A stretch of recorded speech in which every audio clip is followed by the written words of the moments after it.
So hey everyone, welcome back to another quick and very interesting tutorial. Where in this quick tutorial, I'm going to show you how you can name Siri whatever you want on your iPhone on the latest iOS 26. Now, in order to do it, simply open the settings of your iPhone. In the settings, it will look something like this. Now here, you simply need to go to this option of accessibility right there. And when you scroll down, you'll see this option of voice shortcuts. Simply go over there, hit add action. Now here, hit continue. Simply search for Siri right there. Search for Siri and select Siri.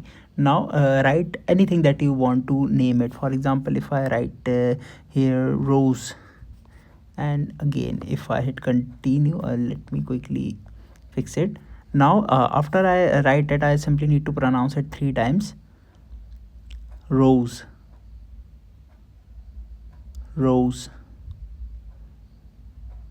Rose.